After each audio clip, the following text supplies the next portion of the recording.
आप इस video university के प्रोफेसर अली खान महमूदाबाद जेल में हैं। बीजेपी के नेता और पूर्व सांसद रितेश पांडे जैसे भाजपा के नेता भी मान रहे हैं कि प्रोफेसर अली खान महमूदाबाद के साथ जो हुआ वो गलत हुआ। सबसे पहले मैं आपको प्रोफेसर अली खान महमूदाबाद के फेसबुक पर लिखे गए लेख का हिंदी में ट्रांसलेट करके आपको बताऊंगी।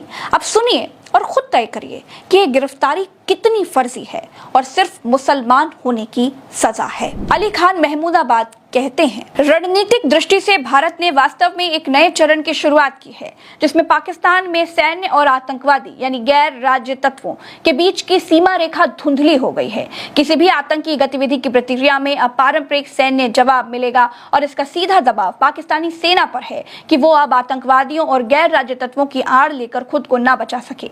पाकिस्तानी सेना ने काफी लंबे समय से गैर राज्य तत्वों का सैन्यकरण कर क्षेत्र को अस्थिर किया है, जबकि अंतर्राष्ट्रीय स्तर पर खुद को पीड़ित दिखाने की कोशिश की है।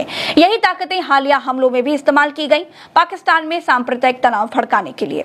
ऑपरेशन सिंदूर ने भारत पाक संबंधों की पारंपरिक धारणाओं को पूरी तरह से पलट दिया है, क्योंकि अब आतंकी हमलों की प्रतिक्रिया सीधे सैन्य कार्रवाई से दी जाएगी और आतंकवादी और राज्य प्रायोजित तत्वों में कोई अंतर नहीं किया जाएगा। इस बदलाव के बावजूद भारतीय सशस्त्र बलों ने सावधानी पूर्वक ये ध्यान रखा है कि सैन्य या असैन्य ठिकानों पर हमला न हो, ताकि अनावश्यक टकराव न हो। संदेश स्पष्ट है, अगर आप अपने आतंकवाद की समस्या नहीं सुलझाएंगे तो हम सुलझाएंगे।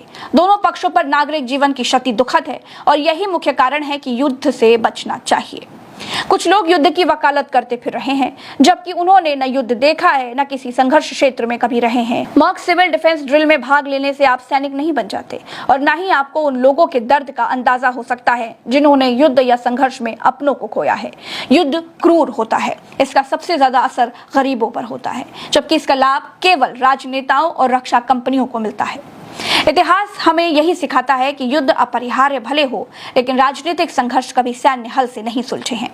मैं इस बात से खुश हूं कि कई दक्षिणपंथी कमेंटेटर कर्नल सोफिया कुरैशी की सराहना कर रहे हैं, पर शायद उन्हें उतनी ही जोर से उन लोगों के लिए भी आवाज उठानी चाहिए जो भीड़ की हिंसा, मनमाने बुलडोजर और बीजेपी की नफरत की राजनीति का शिकार बने हैं।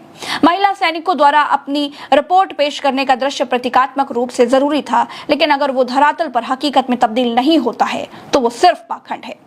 जब एक प्रमुख मुस्लिम नेता ने पाकिस्तान मुर्दाबाद कहा और पाकिस्तानियों ने उसे ट्रोल किया, तो भारत के दक्षिणपंथियों ने कहा वो हमारा मुल्ला है। ये बात मजेदार लग सकती है, लेकिन ये दिखाती है कि कम्युनिज्म यानी सांप्रदायिक सोच ने भारतीय राजनीति को किस हद तक प्रभावित किया है। मेरे लिए प्रेस कॉन्फ्रेंस एक क्षणिक झलक थी, एक भ्रम और संकेत मात्र उस भारत की जिसने पाकिस्तान के निर्माण की मूल सोच को नकार दिया था। जैसे मैंने कहा, जमीनी स्तर पर आम मुसलमानों की हकीकत सरकार द्वारा दिखाए गए फ्रेम से अलग है, लेकिन प्रेस कॉन्फ्रेंस ये भी दिखाता है कि एकता में बंधा भारत अपनी विविधता में पूरी तरह से एक विचार के रूप में मरा नहीं है। जय हिंद। दोस्तों, विवाद इन लाइनों पर है जिसमें उन्होंने लिखा है कि मैं इस बात से खुश हूं कि कई दक्षिणपंथी कमेंटेटर कर्नल सोफिया कुरैशी की सराहना कर रहे हैं, पर शायद उन्हें उतनी ही जोर से उन लोगों के लिए भी आवाज उठानी चाहिए जो भीड़ की हिंसा, मनमाने बुलडोजर और बीजेपी की नफरत की राजनीति का शिकार बने हैं। महिला सैनिकों द्वारा अपनी रिपोर्ट पेश करने का दृश्य प्रतीकात्मक रूप से जरूरी था, लेकिन अगर वो धरातल पर हकीकत में तब्दील नहीं होता है तो वो सिर्फ पाखंड है। दोस्तों, क्या ये बात कर्नल सोफिया को आतंकवादियों की बहन कहने से ज्यादा बड़ी है? क्या ये बात सेना मोदी के चरणों में नतमस्तक है भाजपा मंत्री के इस कथन से ज्यादा बड़ी है? भाजपा के ये दोनों मंत्री और उप मुख्यमंत्री दोनों खुला घूम रहे हैं, क्यों? क्या ये दोनों भाजपाई हैं इसलिए? क्या ये दोनों भारतीय कानून की सीमा से बाहर हैं? क्या भाजपाई मंत्रियों और भाजपा विचारधारा को फॉलो करने वालों को कुछ भी बोलने, कुछ भी बकने, कुछ भी कहने की आजादी है?